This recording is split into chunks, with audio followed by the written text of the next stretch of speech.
ang utos ng world government sa hari ng Elbaf Kingdom kay King Harald na patayin si Rox di Sebek kapalit ng isang napakalaking gantimpala. Ang bagay na napakatagal lang iniintay at inaasam-asam talaga ni King Harald. Isang bagay na mahihirapan siyang tanggihan. Ang pag-reveal ng kung ano ang treasure or ang tinuturing na crown jewel ng Hachinosu or ng Pirate Island. At ang rason kung bakit tinawag si Rayleigh na ang Dark King Rayleigh. Ang lahat ng yan at marami pang iba ay tatalakay natin dito sa ating full chapter spoiler para sa One Piece chapter 1157. Kaya naman siguraduhin nyo nang nakalike, nakasubscribe at na rin nyo ng bell button para automatic ma-notify kayo pagka-release natin ng susunod na video. Pero wag na nating patagalin pa, let's go! Ang title ng chapter na ito ay The Legendary War. As for the cover page, makikita daw natin na itong si Yamato ay binibisita ang puntod ng hero na namatay sa pakikipaglaban kay Kaido. Na of course, walang iba kundi si Oden. At sa pagpapatuloy naman natin sa very context ng chapter na ito, iikot agad ang kwento sa Rox crew. Ayon dito, sa lahat ng pagkakataon or sabihin natin most of the time, tinatangka talaga ng mga membro ng Rox Pirate na i-betray o traidorin ang isa't isa. Tulad na lamang ng binanggit nitong si Captain John sa previous chapter na at some point, talagang nakabound sila na sumabog. Nakabound sila na mag-aklas at maghiwa-hiwalay dahil in the very first place, hindi sila binubuo ng teamwork. Nagkasama-sama lang sila dahil nag-aalay ng kanilang mga goal. The very same way na nabuo ni Blackbeard ang kanyang crew. So it seems hindi talaga malabo ang teorya at ang iniisip ng napakaraming fans na sa ginanap na God Valley incident, pinagtaksilan at tinraidor ng iilan sa mga member ng Rox crew itong si Sebek.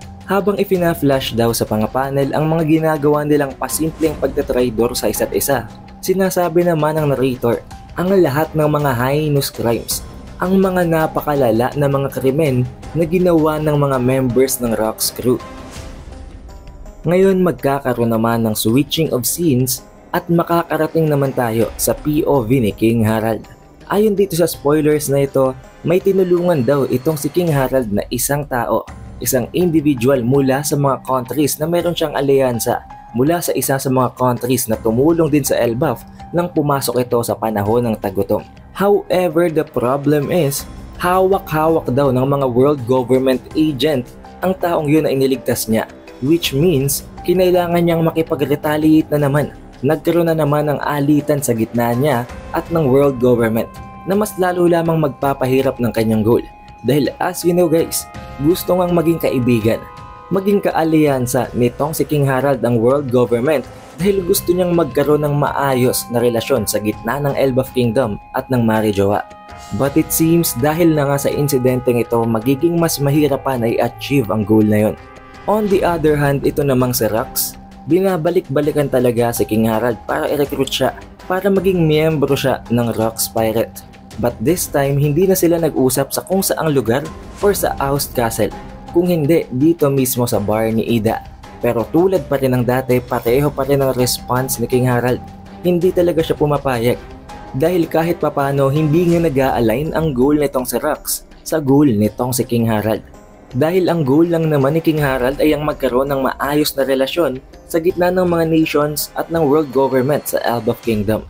Habang ito namang si Rox, ang goal niya ay ang pabagsakin ang current king of the world, which would mean kakailanganin niyang i-overthrow ang world government.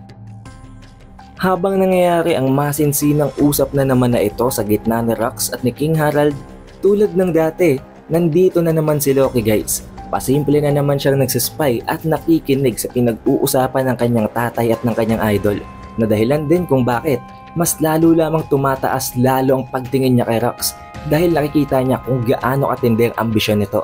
Magkakaroon na naman ng panibagong switching of scenes and now makakarating tayo sa Marine Headquarters na kung saan ay nag-uusap itong si Garp at itong si Kong. As you know guys, importanteng karakter itong si Kong dahil lagi siyang isang former na fleet admiral. Meaning sa panahon na ito, siyang nagsisilbing para bang ang Akainu ng old generation. Kaya hindi din nakakapagtaka at mataas ang tsansa na nakasali talaga si Kong sa ginanap na God Valley incident. However, as for their conversation para sa chapter na ito, tinatanong at kinukumbinse nitong si Garp, itong si Fleet Admiral Kong na kung pwede daw ba ay hayaan nila at bigyan nila ng karapatan ang mga higante na makapasok sa loob ng Marines dahil alam at nire-recognize nitong si Garp ang strength ng mga Giants. Tulad na lamang nitong si Rox, alam niya na magiging isang vital and key factor ang mga Giants para malaman at makapag-decide kung sino ang mananalo sa napakaraming mga laban. Napakalaking factor yon. Disappointing man, pero tulad ng sinabi dito nitong si Fleet Admiral Kong, hindi siyang magde-decide nun. Oo, siya ngang Fleet Admiral pero ang world government pa rin ang magdedesisyon at ang mga may karapatan na magbigay ng permiso for this kind of matters. Kaya naman hindi na nakipagtalo itong si Garp at instead pinag-usapan na lamang nila si Rox, Diesebek at ang binubuo nitong crew. Another switching of scenes na naman guys. Ngayon naman ang POV natin ay makakarating kay Shakky.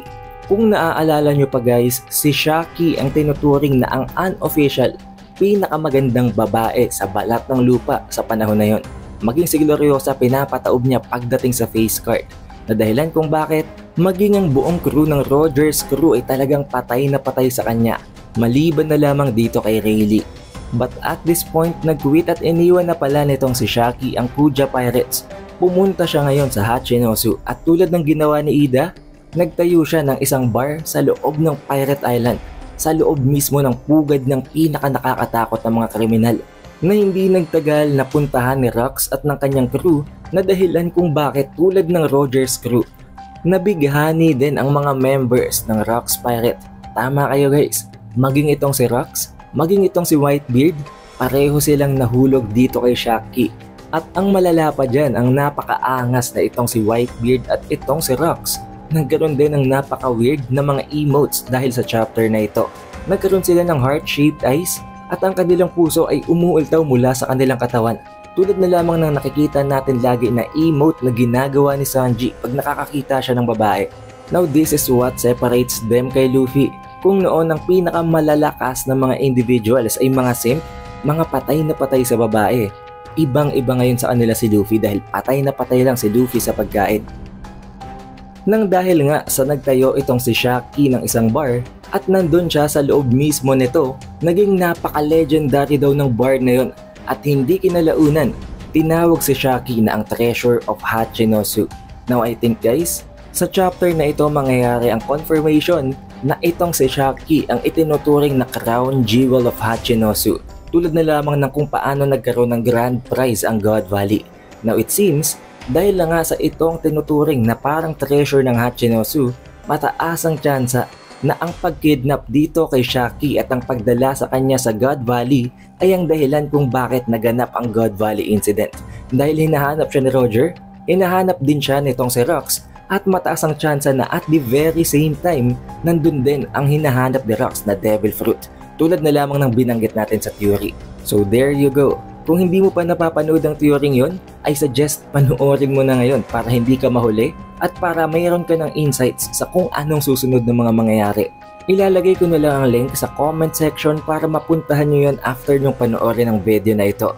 Ngayon as for the final at sa pinaka-importanting scene para sa chapter na ito, nagtapos ang chapter sa Marijoa na kung saan nagpadala ang 5 elders, ang Gorosei ng isang mensahe sa hari ng Elbaf Kingdom kay King Harald ng isang request, ng isang utos kapalit ng bagay na pinakahinahangad at pinakapinapangarap niya. Kung papatayin daw niya si Rox, Diesebek, ipapasok at magiging parte ng world government ang Elbaf Kingdom. At dito na magtatapos ang chapter spoiler. So it seems, talagang sinisira ng world government ang relasyon sa gitna ni Rox at nitong si King Harald. Hindi lamang dahil sa alam nila na hindi basta-basta ginagalaw ni Rox itong si King Harald, kung hindi dahil sa ina-acknowledge din nila kung gaano kalakas ang hari ng Elbaf Kingdom. However, kailangan na nating antayin ang full chapter review para makita natin ang mga panels, para sa full details at para sa confirmation ng mga statements na nandito sa chapter spoilers. Siguraduhin nyo nang nakalike, nakasubscribe at na-ring nyo ng bell button para automatic ma-notify kayo pag release natin ang susunod na video. Also, we have an official Facebook page and official TikTok account. Mag-like at mag-follow na din kayo sa ibang platforms na yon. Shoutout nga rin pala guys sa napaka-solid ng mga supporters ng One Piece mula sa ating previous One Piece video. Maraming salamat. It is The Updated Weeb and I will see you guys on the next one.